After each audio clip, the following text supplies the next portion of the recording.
Boa tarde a todos que estão assistindo a mais uma live do programa Papos de Mulher. Dessa vez, vamos falar sobre gestação em tempos de pandemia. Já tivemos alguns períodos, como da Zika, da H1N1, que ocorreu todos os riscos em relação à gestação e movimentou, né? As grávidas ficaram muito preocupadas com os riscos da H1N1 e da Zika. E agora, dessa vez, estamos com a pandemia. Covid-19 está aí e, mais uma vez, as gestantes se colocam em uma situação de risco e de preocupação. Para falar sobre o assunto, vamos conversar com a psicóloga Liranildes Carvalho e a obstetra a doutora Lídia Lima. Vamos começar com a questão dos riscos, né, doutora? Quais os riscos físicos, a princípio, que a mulher corre quando se expõe à situação da pandemia? Então, quais os cuidados são necessários e quais os riscos que ela está exposta?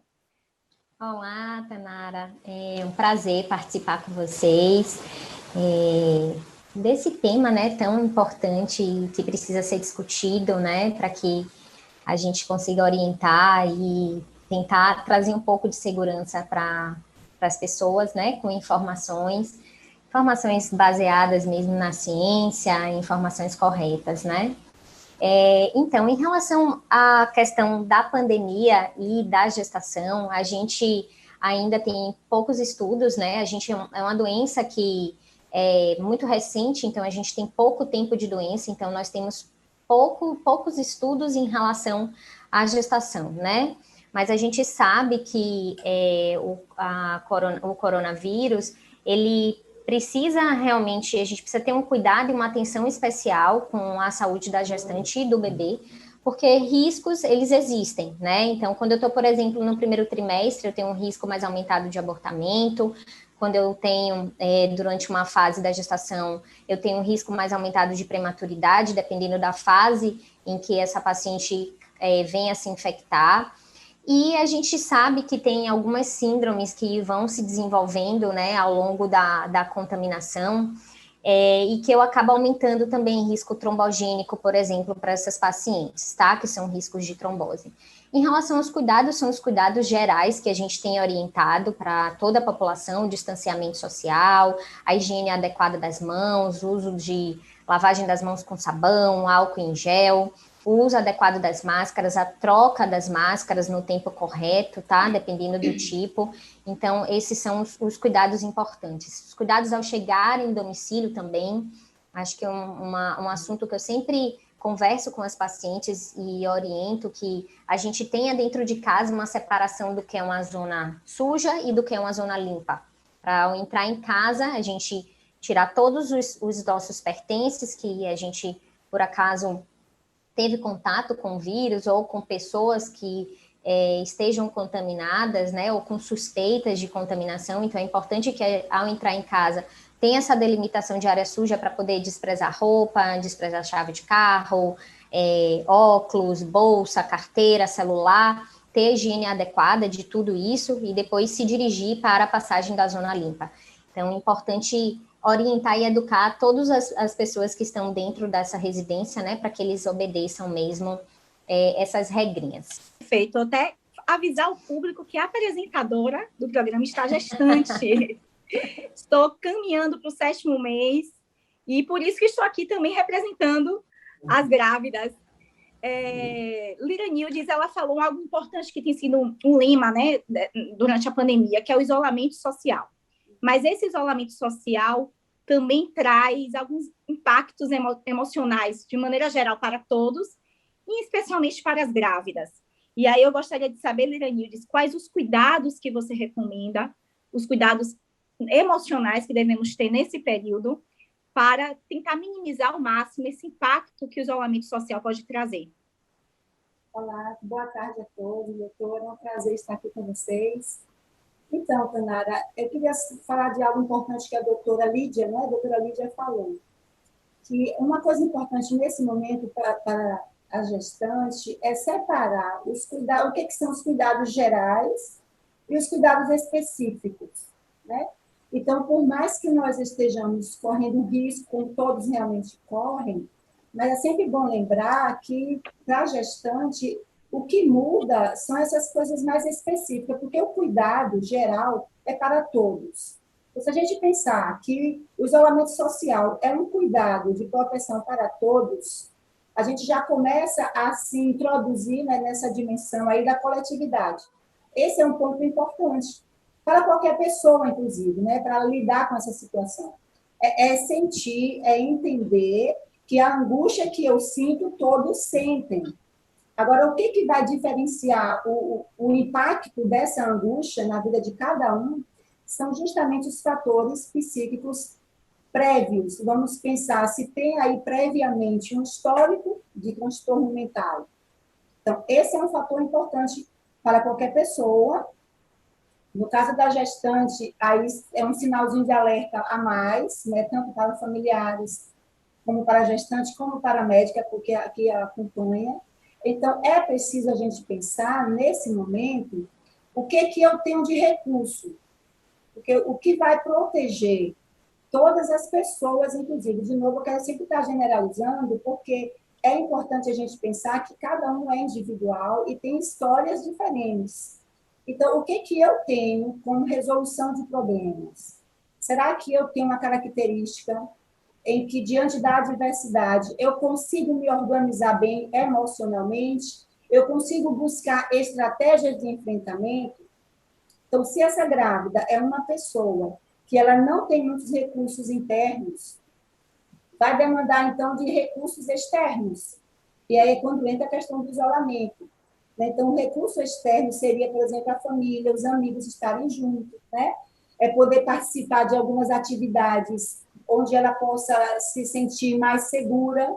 E esse impacto pode ser amenizado a partir do momento em que ela tem uma fonte de apoio segura em casa.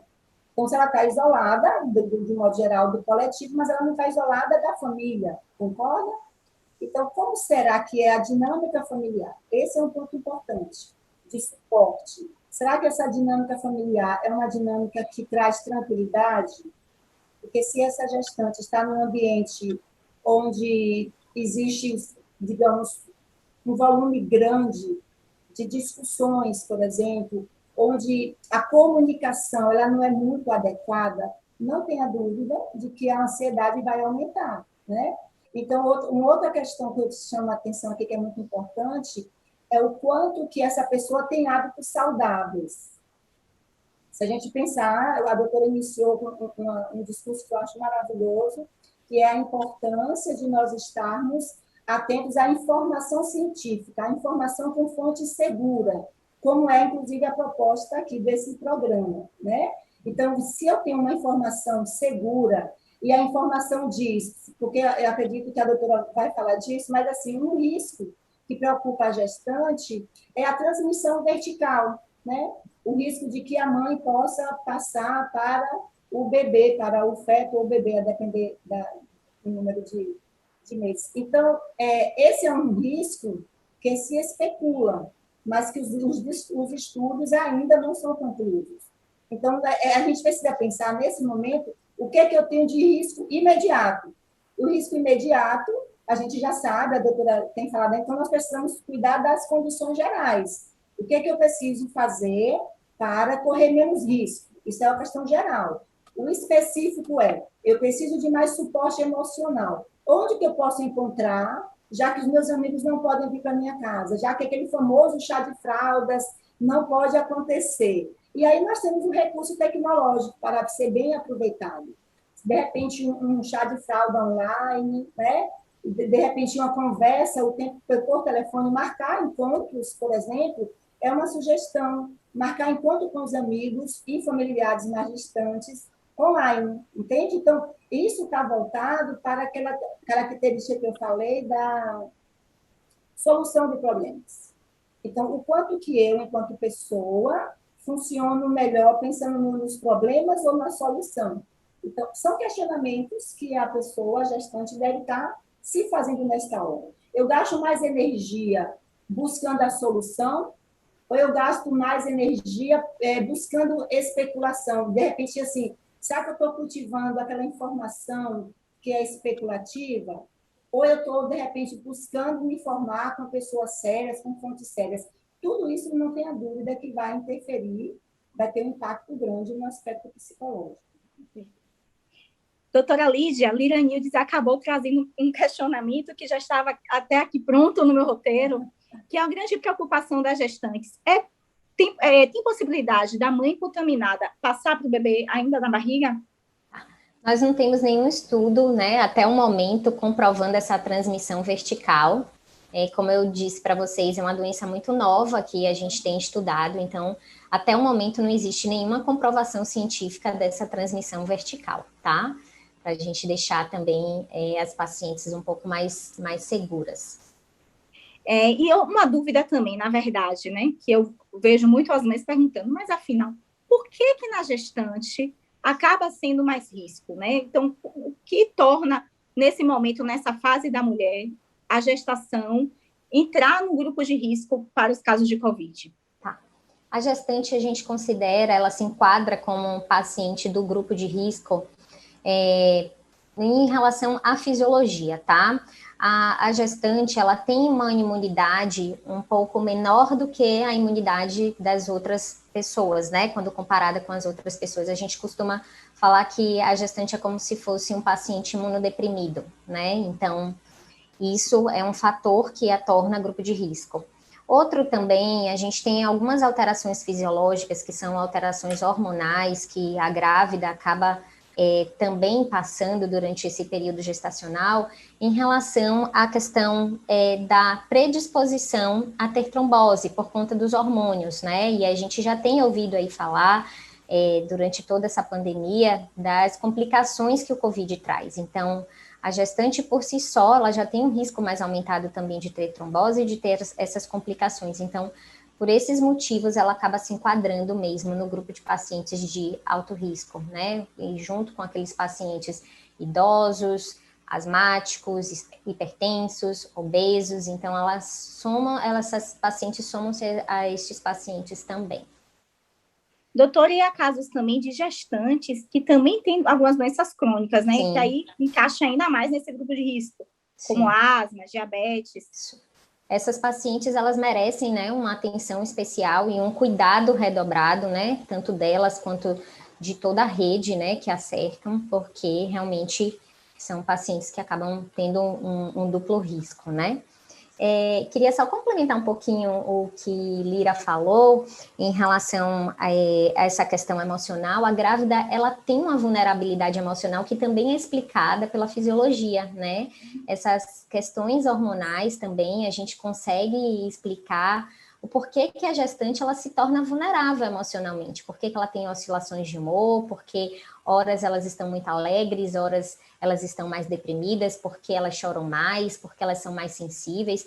Então, nesse momento de pandemia também, tem um pouco mais de atenção. A grávida já encheu até o olhinho aí falando, né? Ouvindo. Então, nesse momento de Verdade, pandemia... a gente fica mais à flor da pele. A gente precisa, né, ter um pouco mais de atenção, a gente precisa reinventar a rotina das pessoas, principalmente a rotina das gestantes, né, para que elas tenham um conforto maior. A rede de apoio também nesse momento é muito importante, né, que ela tenha uma rede de apoio segura que ela possa contar, né.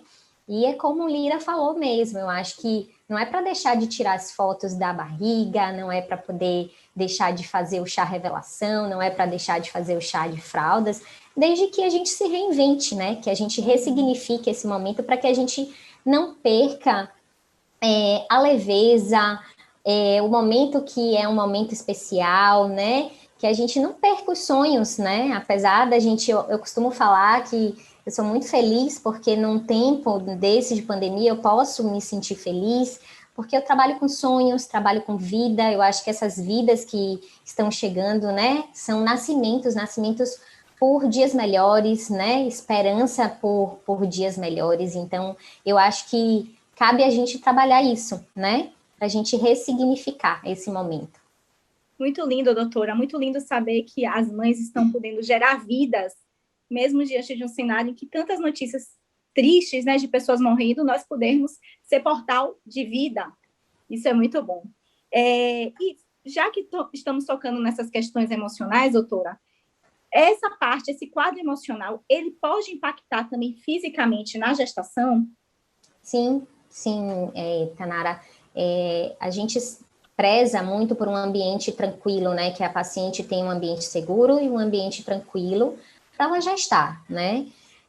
Quando a gente tem pacientes que têm uma vulnerabilidade emocional maior, essas pacientes acabam diminuindo um pouco as suas defesas, então elas ficam também com o sistema imune comprometido, a gente acaba aumentando um pouco mais essa insegurança, a gente pode precipitar trabalho de parto também, tá? Então, sim, a gente acaba aumentando os riscos, não só riscos emocionais, claro, né? Principalmente naquelas pacientes que já são mais suscetíveis, como também os riscos mesmo físicos, tá? Lira, diante dessa resposta que a doutora nos trouxe, quais orientações que você costuma dar, de repente, para as suas pacientes que chegam no seu consultório, gestantes, às vezes aflitas, porque muitas estão também acumulando mais atividades em casa, né?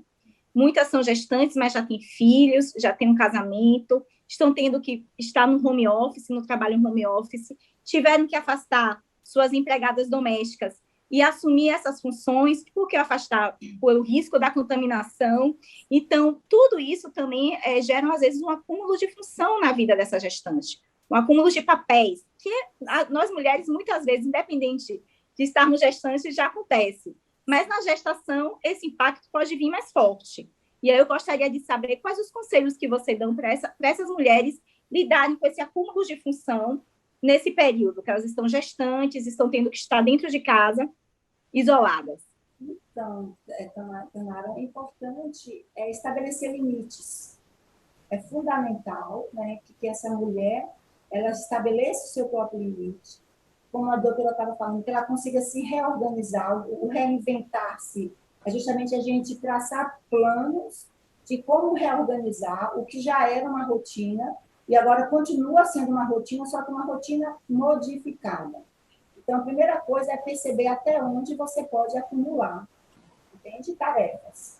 Se você não consegue acumular além do que você já está fazendo, é preciso pensar agora como fazer para delegar, ou como fazer para que essa dinâmica familiar se organize em torno dessa novidade, porque nós estamos todos vivendo um momento novo, né, para todo mundo realmente, e é pensar realmente em prioridades, sabe? Então, assim, nesse momento, qual é a sua maior prioridade? Vamos pensar, por exemplo, que a doutora Lídia oriente essa família, que essa gestante precisa de repouso, de um clima mais tranquilo, porque, de repente, ela tem uma característica peculiar que a coloca em risco, tá bem? Então, é preciso pensar agora quantas dessas pessoas, como é que essa dinâmica familiar vai acatar essa orientação, porque tem muito disso. Você vai ao especialista, ele orienta, mas ao chegar para a realidade, não é? A doutora Lívia deve entender um pouco do que eu falo, porque, assim, naquela realidade, como é que se encaixa aquelas orientações? Que é exatamente nesse ponto onde, na linha da psicologia, né, nós não trabalhamos muito nessa ideia do aconselhamento, justamente por isso. Porque cada pessoa, cada dinâmica é única. Então, é preciso adequar as orientações necessárias com a realidade. Vamos pensar numa pessoa que é mãe, que está com uma gestação de risco, mas ela tem crianças que estudam, que estão tendo aulas online, e está tendo um momento de estresse ainda maior, porque justamente não tem ajudante como você, não tem a secretária do lar para ajudar. Então, como que ela vai ficar deitada na cama em repouso, buscando silêncio? Como aplicar na prática essa orientação, né? Percebe? Então, é preciso que toda a família se reinvente. E aí tem a questão da comunicação, que é fundamental. Estabelecer canais de comunicação aberta, fluida, onde cada um possa tocar no seu próprio limite. E vamos pensar, então, numa família que tem a mãe, o pai e 2 filhos. Então, esse homem trabalha. Apesar da pandemia, ele continua saindo para trabalhar, porque a indústria continua. Né? Aí vamos pensar que ele sai para trabalhar. Então, o que essa mãe tem? Sei lá, de repente, uma irmã, aí aquela rede de apoio. Com quem que eu posso contar neste momento, né, para que eu tenha um mínimo de tranquilidade, já que meu filho tem que ter aula, já que eu não posso estar com a secretária, então quem é que pode, nessa rede de apoio, me ajudar? Então, perpassa muito pela realidade de cada um, sabe, Tanara? Não tem como a gente dar uma resposta que vá servir para todo mundo. O importante é que cada um tenha realmente a consciência de como é a sua realidade, quais são os seus recursos disponíveis e o que você pode descobrir naquela ideia do enfrentamento, o que você pode criar como recurso nesse momento. Passa pela ideia, de novo, da reinvenção. Então, eu penso que é um momento onde nós estamos sendo, a sociedade, de um modo geral, convocados realmente a entrar em contato conosco, no mais íntimo Sim. mesmo da ideia de entrar em contato, para realmente despertar em nós possibilidades potenciais que muitas vezes estão adormecidas. E é isso, inclusive, que causa muitas vezes um impacto maior em termos de ansiedade, em termos de quadro depressivo. É a pessoa acatar uma ideia de que se ela corre risco, pronto, ela está em risco e agora todo mundo tem que ficar em alerta, sabe? Não necessariamente. Se a gente pensa que tem um risco, vamos pensar no risco real. O risco real é X, então qual é a solução para esse risco real? Porque, se der para eu acrescentar aqui, acho que eu falo muito, é a ideia de que ansiedade, a gente vai dividir o que é ansiedade enquanto transtorno de uma ansiedade natural, uma resposta natural que todos nós estamos dando agora de ansiedade a essa situação. É justamente esse risco de ameaça. Um quadro de ansiedade é quando não há uma ameaça real. E a pessoa não dorme, ela não consegue comer, ou ela come demais, ela está sempre alerta e agressiva, instável, porque alguma coisa está por vir, ela nem sabe o que é. Nesse caso, nós temos um risco real. Então, como é que é para mim lidar com o risco real? Será que eu vou ser também acionada em conteúdos inconscientes? E eu vou começar a pensar exatamente naquilo que a gente estava falando, de uma coisa que nem sei se existe. Será que existe a transmissão vertical? Eu não sei, então é melhor não gastar energia com isso. Nós já temos problemas demais para nos preocupar, não é, doutora? Então, vamos pensar no nosso limite. Essa é uma fórmula básica. Qual é o nosso limite? Perfeito, doutora. Vamos falar agora, voltar de novo para a Lígia, para a gente entender um pouco como está esse panorama em Camaçari. Em Camaçari, doutora, como é que está o panorama das gestantes, que o quadro, né? Tem muitos casos de gestantes com Covid. Qual é o panorama? Como é que estão esses leitos, a ocupação desses leitos? Quais as dificuldades que essas gestantes que possam estar com a doença estão enfrentando no sistema de saúde? Tá. Nós estamos agora, no momento, vivendo uma segunda onda, né? Muito pior do que a primeira onda, que foi quando começou o ano passado. O número de casos, eles têm aumentado cada vez mais. Os casos e os números de óbitos, né? Quando a gente olha o panorama mesmo do país, a gente pode perceber, né? O último boletim mesmo que foi liberado, nós já estávamos no Brasil com mais de 3.000 óbitos, né, por dia, então é muita coisa. Então, nós estamos vivendo uma segunda onda muito pior do que uma primeira onda, né? Talvez reflexo mesmo do nosso tipo de comportamento, né? Então, hoje a gente tem hospitais cada vez mais superlotados, menos leitos disponíveis, cada vez mais pacientes aguardando regulação para que possam ter um leito, né, em um hospital, menos leitos de UTI disponíveis. Então, é um panorama que realmente é crítico e que requer cuidado, né? Requer cada vez mais que a gente redobre a nossa atenção, que a gente redobre os nossos cuidados, que a gente mantenha o isolamento social, mantenha o uso de máscaras, mantenha o cuidado dentro de casa. Eu acho que é um momento de alerta mesmo que a gente vem vivendo, né? Acho que nós, profissionais de saúde, eu acho que aquelas pessoas mais esperançosas, né? Eu acho que a gente esperava que com a vacinação a gente já começasse a ter uma queda do número de casos, né? Mas isso não aconteceu, primeiro porque a gente ainda não tem vacina disponível para todos, né?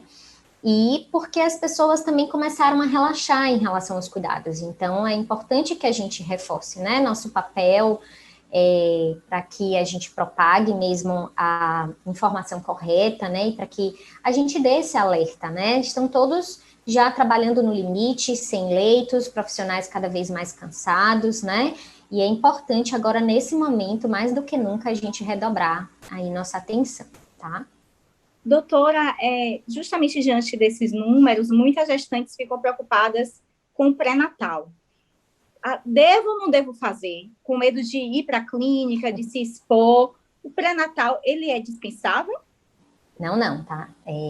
Tanara, assim, pré-natal, ele não é dispensável, né? Nós estamos mantendo todos os nossos cuidados, os nossos protocolos de segurança para atendimento, né? Eles começam na pré-consulta, quando nós fazemos um rastreio daqueles pacientes sintomáticos, então, através de telefonemas, nós vamos rastrear quem são aqueles pacientes que estão sintomáticas, então elas não terão consultas presenciais, terão um telemonitoramento mesmo, e aí, após sair do período de quarentena, elas serão atendidas presencialmente, mas o pré-natal, as consultas, elas se mantêm, sim, elas são importantes, elas são necessárias, a gente sabe que a assistência pré-natal, ela reduz todas as complicações durante a gestação, durante o parto e durante o puerpério, a importância de se fazer um pré-natal adequado, um pré-natal seguro, né, com a realização de todos os exames nas datas adequadas para se realizar cada exame, porque a gente sabe que durante a gestação a gente tem as idades para que alguns exames sejam realizados e a gente não pode perder essas datas. As imunizações também das grávidas que estão no calendário vacinal, elas também precisam ser mantidas. Agora a gente vai começar a campanha da H1N1, então é importantíssimo que as grávidas e as pacientes também que estão em amamentação se dirijam para esse tipo de vacinação, tá? E as medicações também, fora exame físico, que a gente precisa controlar peso, controlar pressão arterial, controlar a dieta, avaliar a curva de ganho de peso, identificar possíveis potenciais de risco durante o pré-natal. Então, as consultas devem continuar. A pessoa pode ter acesso ao pré-natal, porque nós temos seguido rigorosamente esses protocolos de segurança, tá? A gente também tem se reinventado, né?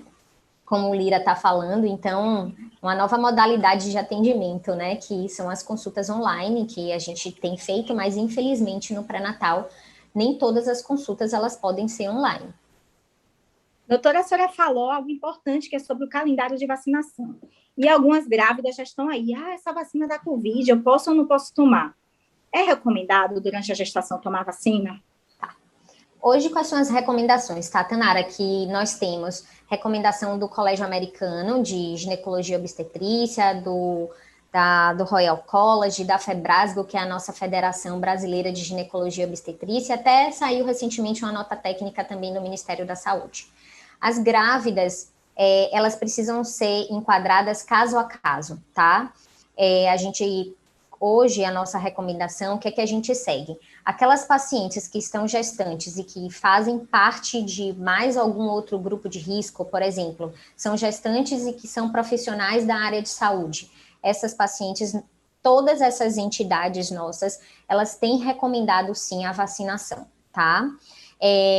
Ainda não temos estudos, né, com grupos de gestantes, estudos com N considerável para que a gente tenha segurança para vacinar toda a população de gestantes, mas o que é que a gente tem de inferências, o que é que a gente pode explicar para a população, tá?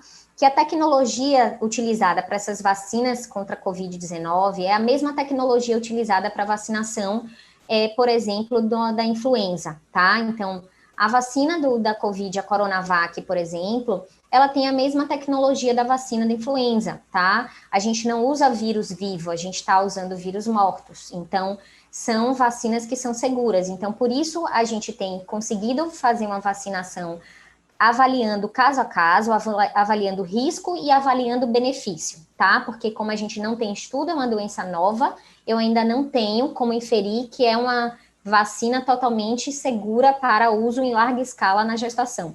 Então, a gente tem preferido vacinar. Claro que tendo a concordância do paciente, aquelas pacientes que se enquadram no grupo de risco. Então, a gente tem começado, caso a caso, vacinando os pacientes da área de saúde, tá? Para quem está amamentando, também está valendo essa regra? Está valendo essa regra, tá? Avaliando caso a caso, enquadrando-se no grupo de risco, a gente também tem vacinado, tá? Sempre uma decisão compartilhada, tá, Tanara? Na obstetrícia, as nossas decisões são decisões compartilhadas sempre. Existe a autonomia do paciente que precisa sempre ser respeitada. O médico, ele tem a obrigação de dar todas as informações técnicas, né, baseadas na ciência, na melhor evidência, na evidência mais nova, e daí o paciente, junto com o médico, acaba decidindo, né, por fazer ou não. Perfeito. Lira, durante a sua fala, sobre, inclusive, a questão da ansiedade, né, de como a gestante aprender a lidar com essa ansiedade, me veio um questionamento interessante, porque nós, dentro de casa, a gente acaba acompanhando mais os jornais.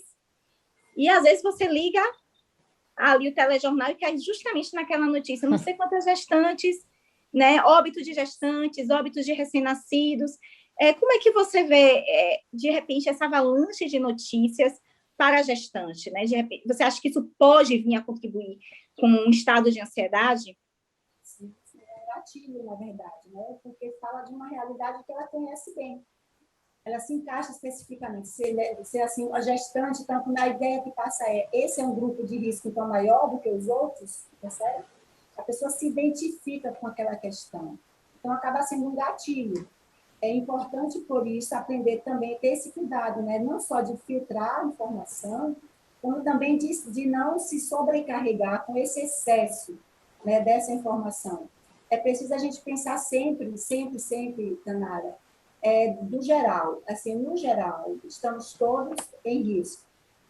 De forma específica, qual é o risco maior para mim? Então, aquela questão da singularidade do sujeito. Vamos sempre pensar na linha da singularidade. Se eu sou gestante, eu tenho uma característica específica em meio a todos.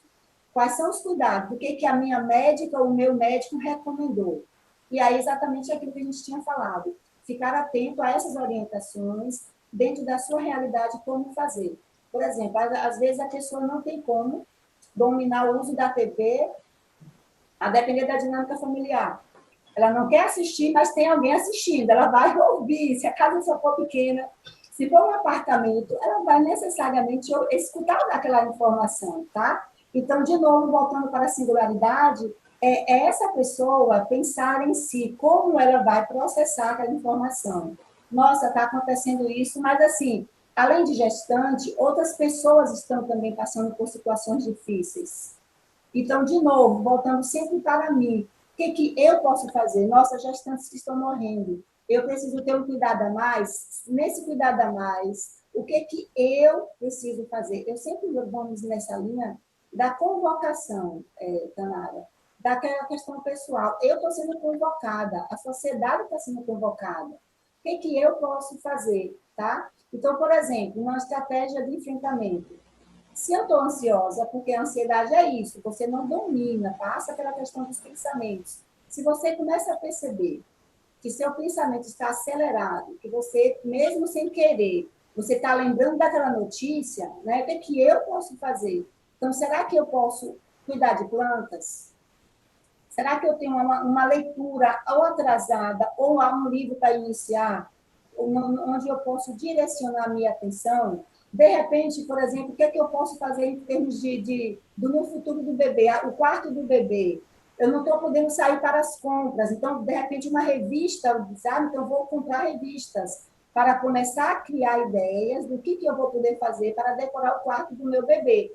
Ou seja, vamos direcionar essa atenção para aquilo que for mais produtivo, que possa ser promotor da saúde.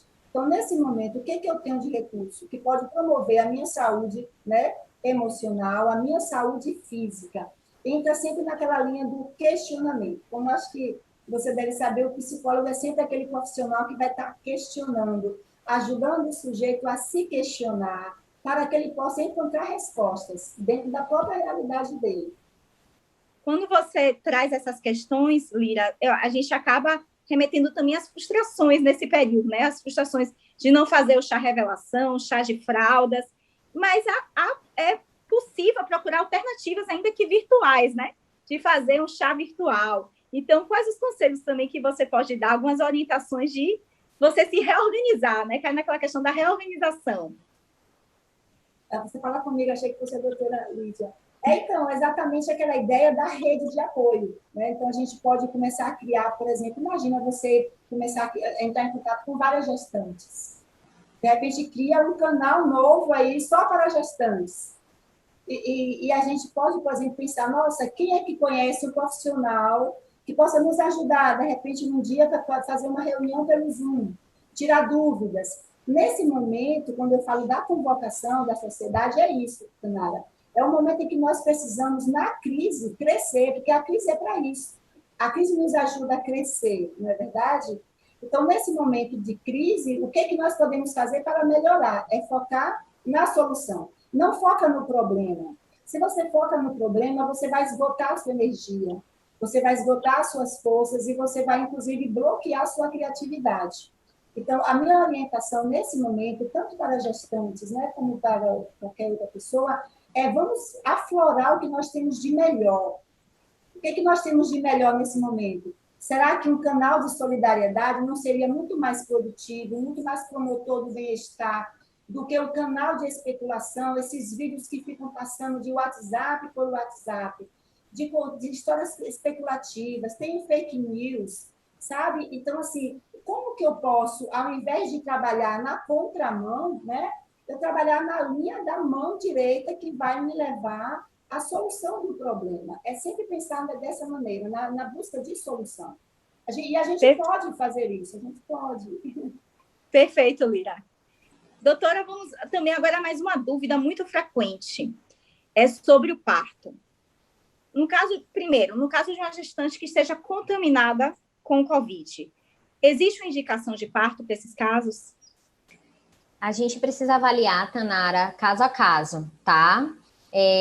A via de parto, ela sempre vai ser respeitada e a paciente, ela tem autonomia para decisão, né, da sua via de parto, seja via de parto vaginal ou via de parto cesáreo, desde que esteja tudo bem com mãe e com bebê. Então, essa é a autonomia que a gente preza, isso é o que a gente tanto fala de humanizar o parto, né? A humanização, ela vem desde o pré-natal, o parto e o puerpério, né? Não é só aquele momento de parto que é humanizar.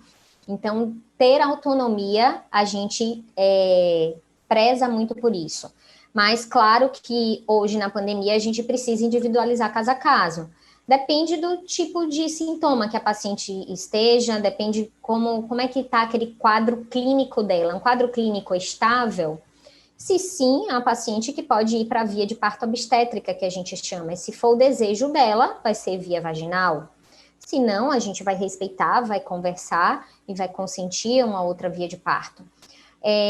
Os casos de pacientes que estão, por exemplo, em UTI, quadros graves, pacientes que estão entubadas, pacientes que têm complicações clínicas relacionadas ao COVID, essas pacientes, sim, que são pacientes com indicação de parto via alta, que são o que é o parto cesáreo.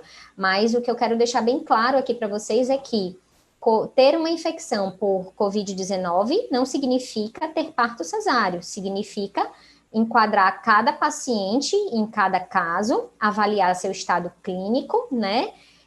Através de exame físico, através de exame laboratorial, exame de imagem, se necessário, e daí ter uma decisão, né, prezando o respeito, a autonomia, e uma decisão mesmo consentida, tá? Doutora, mais uma questão é sobre o acompanhante, né?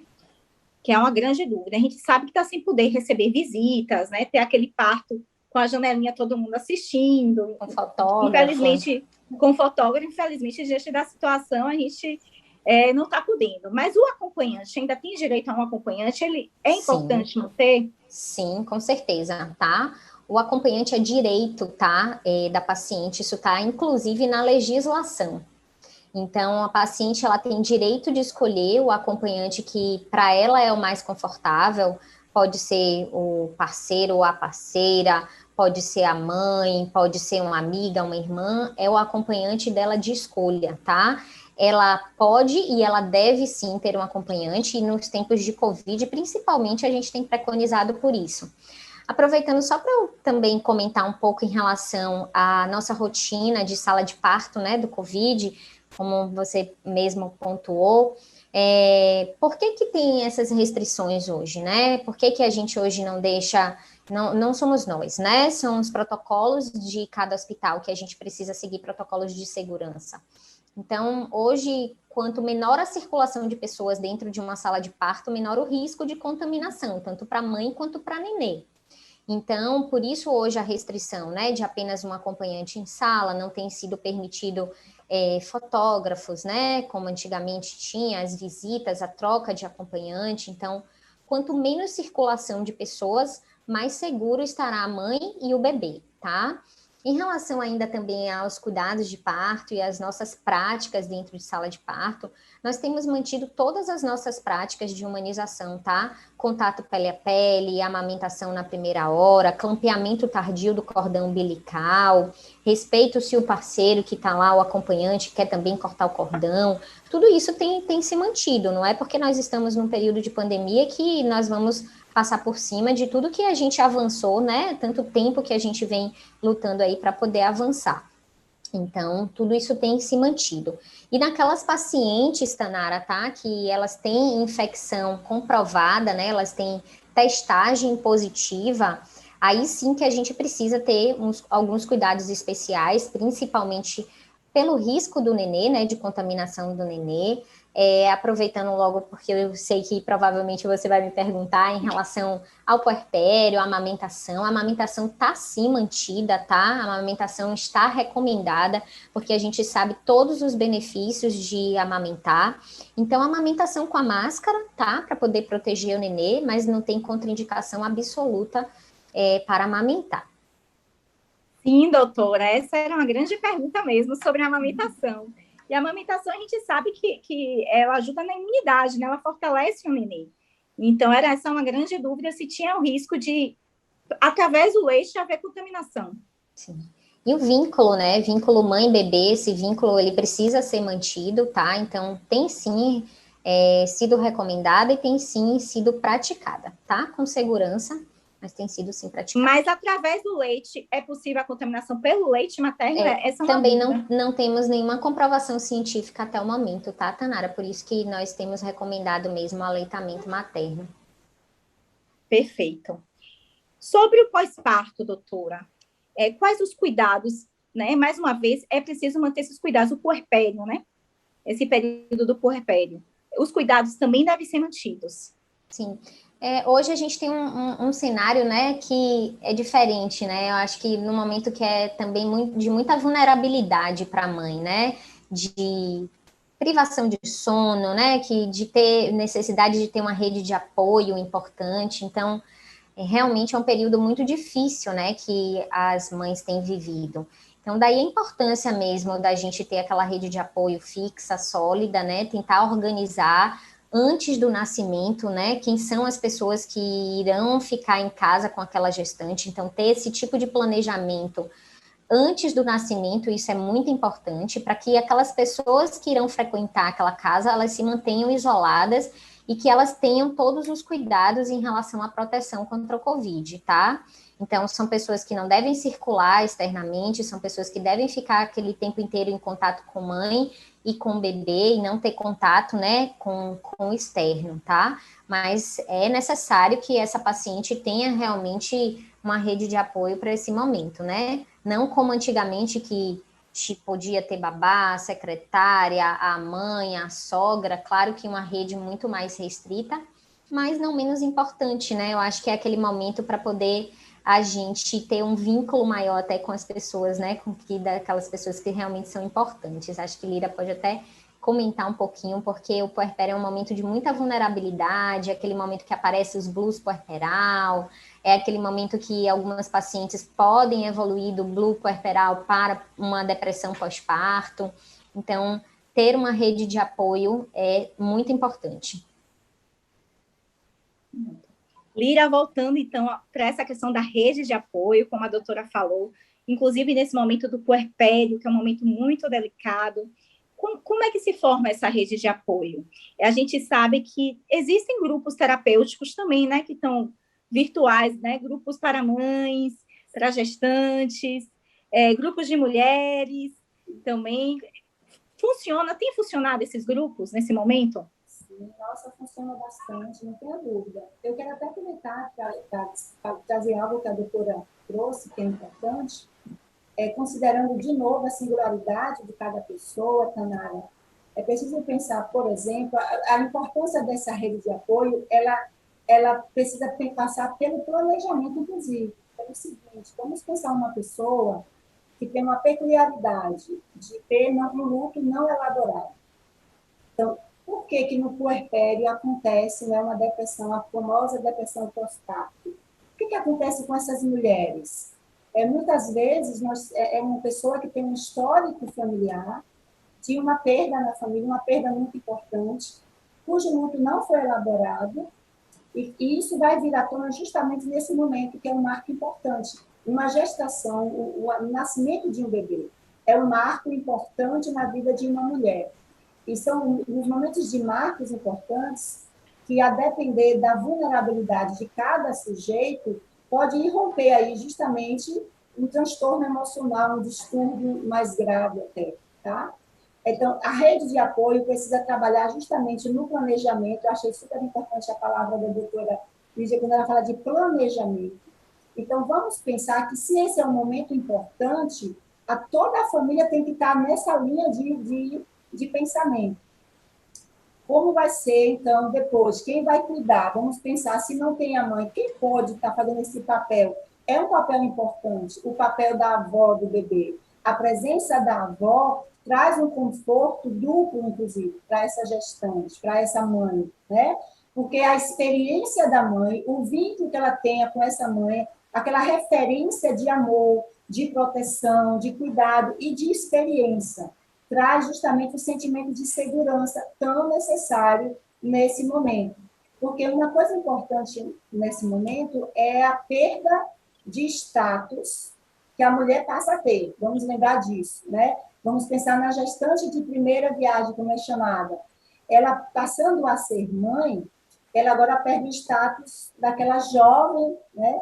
Que até então era cuidada pelo marido, pela família, que mesmo casada tinha todo o prestígio de filha, e agora ela é mãe. Então, nessa perda, é quando, por exemplo, pode surgir um gatilho aí, daquilo que eu falei em relação ao luto. Você perde um status, só que você ganha um outro status. Nessa perda, você ganha, né? Agora, você é mãe de uma princesa ou de um príncipe que chegou, tá? Então, é preciso que essa rede esteja preparada para suscitar essa ideia do novo, do que tem de rico nessa experiência, e ficar atento para alguns sinais. Aquela mãe que chora bastante, aquela mãe que se queixa demais, que, por exemplo, a mama está doendo, que não consegue dar a mama, o bebê não consegue mamar, esse é um sinal muito importante. Não sei o que a doutora Lívia tem a falar sobre isso, mas muitas vezes a pessoa vai focar na atenção do bebê. O bebê não consegue sugar, o bebê não está conseguindo, não tem força, e uma série de coisas. E muitas vezes já são alguns sintomas, alguns sinais de que essa mãe não está dando conta, tá? Que daquele momento ela está num nível de vulnerabilidade muito grande e ela não está conseguindo se conectar com o bebê. Por isso, muitas vezes, o bebê não consegue sugar, né? Então, é preciso realmente um cuidado maior, uma atenção maior nesse momento de puerpério, de ficar atenta, e a rede de apoio, nesse caso, mesmo sendo online, ela também vai funcionar. Tá? Aí, assim, preciso pensar, por exemplo, que a família tem um limite. Então, se a família tem um limite, não seria o momento ideal de buscar um auxílio profissional, né? Então, de novo, os questionamentos. Se a gente trilhar sempre nessa ideia do questionar-se, o questionar faz com que a gente entre em contato com o fenômeno. Seja o fenômeno eu mesma, ou seja qualquer outra situação. Vamos questionar. Olha, ela precisa de cuidado, mas a nossa realidade é X. O que a gente pode fazer? Então, vamos buscar ajuda profissional. Entende? Perfeito, doutora. Perfeito, e assim, estão funcionando as terapias online, através dos aplicativos, não é isso? Sim, funciona e funciona bem. Detalhe, eu, por exemplo, posso falar disso com muita propriedade. Eu não sou muito, né, de usar recursos tecnológicos, assim, vamos pensar de qualquer maneira, tá bem? E até então, meu trabalho sempre foi atendimento presencial. Nessa pandemia, foi necessário a reinvenção, a ressignificação, e nós iniciamos, né, o nosso conselho já prontamente trabalhou nesse sentido, e nós conseguimos oferecer um espaço, né, seguro, inclusive, para os nossos pacientes, e está funcionando tão bem, Tanara, que eu acredito que veio para ficar. Eu, por exemplo, tenho pacientes que vêm de outros municípios, uns mais distantes, outros mais próximos, e eles estão totalmente adeptos agora da psicoterapia online, já alguns já me disseram que só vão voltar para me ver de vez em quando, porque vai permanecer no online. Realmente dá certo, sim, a gente consegue oferecer um ambiente seguro, né, de apoio mesmo, onde as pessoas se sentem, de fato, apoiadas. Pode ter certeza que funciona. Estamos chegando na hora do nosso programa. A doutora Lídia também tem que sair correndo para fazer já também um atendimento, não é, doutora? De gêmeos que estão aí para nascer, não é, doutora? Então, a gente vai já finalizando o nosso programa. Eu gostaria que vocês deixassem uma mensagem de apoio a essas gestantes, de esperança, de motivação, de leveza, que eu acho que é o que a gente precisa se reinventar para manter a leveza, né, desse período que é tão único, que é a gestação. Então, eu gostaria de começar com a doutora Lídia, com a sua mensagem. Obrigada, Tanara, por esse convite, tá? E a minha mensagem, eu acho que para vocês, né, que estão aí gestando, que trazem aí esperança, eu acho que é um momento que é muito especial, não percam essa leveza, não percam esse amor que vem aí dentro de vocês. Esses bebês, eles vêm com uma missão muito especial, tá? Façam do dia desse nascimento o dia mais especial da vida de vocês, para que ele seja sempre lembrado com muito amor, com muito carinho, com muita doçura, e para que vocês possam contar, né, um dia, quando essas crianças puderem entender como é que foi essa chegada, né? Como essa chegada foi especial e como ela foi importante, né? A gente não pode deixar de lado o brilho do nascimento, porque é muito mágico, é muito grandioso, né? Eu acho que é um dos momentos mais lindos e um dos eventos mais belos mesmo que nós temos na vida é o nascimento, tá? Então, eu deixo aí a minha mensagem de esperança mesmo, esperança por dias melhores. Eles virão, eles estão chegando, e aproveitem esse momento para poder amar mais os seus filhos, ficar mais dentro de casa com aquelas pessoas que realmente são muito importantes para vocês, para que a gente ressignifique amor, né? Porque amor se multiplica, amor não se reparte. Então, acho que é isso. A pandemia veio aí para ensinar a gente a amar mais ao próximo. Eu acho que a cura para tudo isso vai ser quando a gente olhar aqui para o outro que está do nosso lado e a gente amar de igual para igual, porque a nossa proteção depende da proteção e do cuidado do outro, de quem está do seu lado. Então é isso. Muito obrigada. Obrigada, doutora. Doutora Lira. Então, complementando o que a doutora Lígia já disse, né, realmente a mensagem é de esperança. Eu queria até trazer aqui um trecho bíblico, Tanara, que diz assim, que permanecem, de tudo que a gente faz aqui, permanecem três coisas: a fé, a esperança e o amor. E desses três, o maior é o amor. Então, o amor de mãe, inclusive, é o único amor aqui na Terra comparado com o de Deus. Imagine a importância de você, gestante, você que é mãe, você que vai ser mãe pela primeira vez. A sua importância é tão grandiosa que é comparada ao amor de Deus. Portanto, não se esqueça disso. Traga esse amor que você tem aí dentro pelo seu filho e que você possa, junto com seu filho, com sua filha que está chegando, transmitir para o mundo essa mensagem de amor, de esperança, para que a gente possa realmente oferecer o melhor de nós nesse momento. É a minha mensagem também. Lindas as mensagens, muita gratidão à doutora Lira, à participação da doutora Lídia, muita gratidão ao público que está nos acompanhando. Nos vemos até mais. Tchau, tchau. Obrigada, eu agradeço também. Tchau.